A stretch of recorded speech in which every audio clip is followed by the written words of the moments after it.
This is Cinejoy featuring the artists of CineQuest. I would love to also know how you became a part of it, maybe as introing yourself too. Sure, Who starts? I'll start. I'm Vivian Kerr. I'm the director, writer, and I play Beth in the film.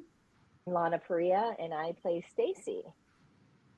And I'm Anthony Rapp, and I played Ben, who's the older brother, older wiser question mark brother of Beth, And husband of Stacy. Yes. And so thank you for so much for being a part of Cinejoy. Thank you guys for creating this piece. As I said before we went live, I've seen it twice, and so I've been just kind of preparing and meditating on it in between the two screenings. And I would love to know how you got involved and why you got involved. I'm always interested in the why of why, as artists, why do we choose to do something? Why do we choose to invest so much time and energy and resources to making something?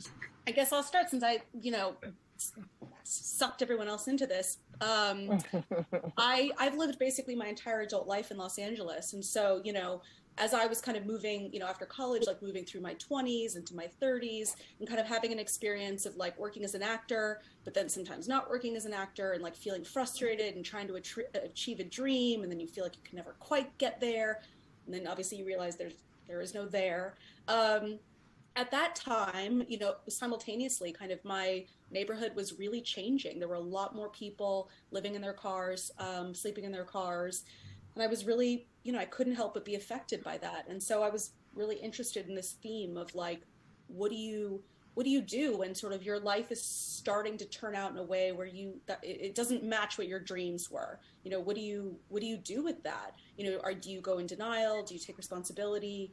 And so that really resonated with me. And obviously, though I have never been in a situation such as what Beth is going through in the film, it really intrigued me to create characters who are all at a crossroads in their life and feeling very frustrated. And so I think with Beth and Ben and also Stacy, we're seeing these characters who are feeling very stuck and kind of stranded in their lives in very different ways. And just to ping off that too, when you're saying that, did the plot and the ideas, from what it sounds like, it came from a personal feeling and an experience, and is that where how the genesis of the dynamics, and did that emerge from that essentially? I think just a number of things coalescing, sort of being interested in that theme, wanting to tell a story about someone who was experiencing homelessness, but perhaps through a different perspective. And then also for a long time, I'd always wanted to do kind of a brother-sister movie in the vein of You Can Count on Me, Kenny Lonergan's brilliant film. So all of that kind of converged and became the genesis for Scrap. Oh, great. Anyone else? Yeah, I mean, I can speak for myself that, I've done some Hollywood movies and I've done independent films, and my favorite things have always been independent films. And in terms of that kind of work, the work experience, the experience of being on a set with people who are really doing it because they care, because they believe in it. Sometimes they might open up doors, but that's not that you're not trying to like climb a ladder when you're making a small independent film. You're trying to, get to tell a story and work with artists who care. And so that's one thing for me in the background. So I was given this lovely complex script with a wonderful role, and we did actually a short version a few years ago. I can't remember exactly what year it was, but I didn't even know that Vivian was planning a feature to expand it into a feature. So when I got the feature script, I was so impressed with how she expanded it and enriched it, and I was very, very happy to be asked to be a part of it again after having such a good experience making the short. I mean, it was a very quick experience, but yeah, and stories that tell like thorny relationships between people that aren't about glamorous, lives that are interested in the nooks and crannies of the human experience. That's the stuff that I'm really personally drawn to. Cinema that,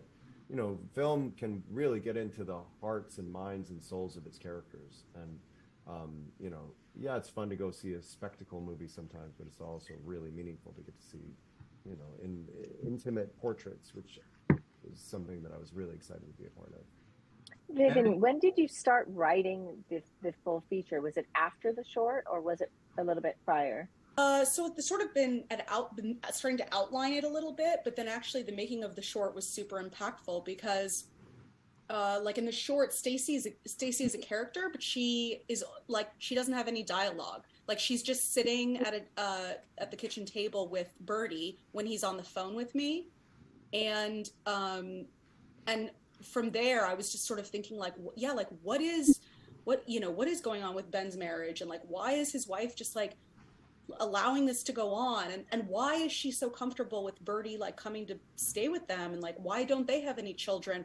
So yeah, so it was really fun to be able to develop all of that. And then obviously like Lana and Anthony coming in, they did an amazing job creating this marriage that I just love it. I love the idea of like their sort of roles are reversed. It's a little bit less typical, Stacy's the breadwinner and Anthony is like the house husband. Maybe they can talk about the dynamic of that a little bit. Well, to continue with that too, Lana, what was your why for being a part of everything? Oh, well, I haven't done many independent films. I've been in television for about 24 years. And every year I'm grateful to say, at least prior to Once Upon a Time, I was always booking these television shows, which was wonderful. But like Anthony said about independent films, it's like they're just the intimacy, the relationships. They're so human, and I've been in fantasy for 7 years.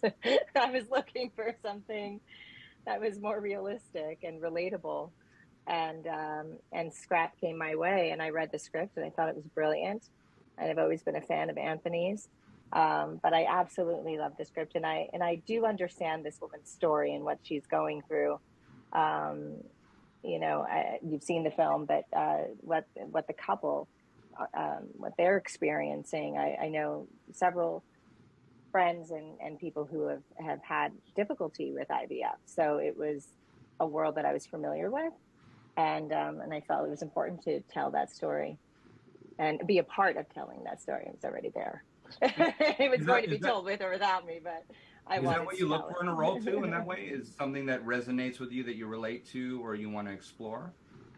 I mean, if you get lucky and that happens and crosses your path, it's a huge yes for me. Yeah, it doesn't always work out that way, but there is synchronicity here. It's like, oh my God, I'm telling this is crazy that this is falling on my lap right now. Yeah, it was truly a wonderful experience. And then I was watching it the other night, and I looked at Vivian and I said, oh my God, I really believe Stacy and Ben. Like, I believe that they are a married couple. And just working with Anthony, it's just so easy. It really is. I mean, he's just so wonderful and so natural. And I'm a very instinctive actor, so it's really easy to play opposite him. Lana did a wonderful thing, if I may. Lana did a wonderfully, which I think is sort of a rare thing, which was she reached out before we were going to work together and just said, I'd love to just have a meal so we can actually meet and get to know each other, because we're going to be working together. That doesn't always happen in this business, in my experience.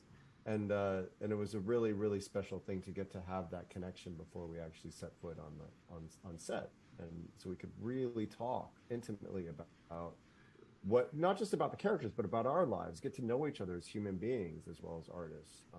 So I really, really appreciate that she made that gesture. It made a huge difference. And when you say it usually doesn't happen in this business, Anthony, what do you by that? What do you mean? That the time to really talk, dive in? Yeah, I mean, certainly before day one. I mean, sometimes it can happen where you really get close to the people you're working with, but on an independent film too, there's so little time. It's like, it's kind of crunchy. So yeah, for someone to reach out in that way, and say, I'm interested, I'm committed to making this as rich an experience as possible and to finding a connection. That was special, and it's rare. I don't even remember the last time that happened, honestly. Yeah. Certainly in a film or television setting.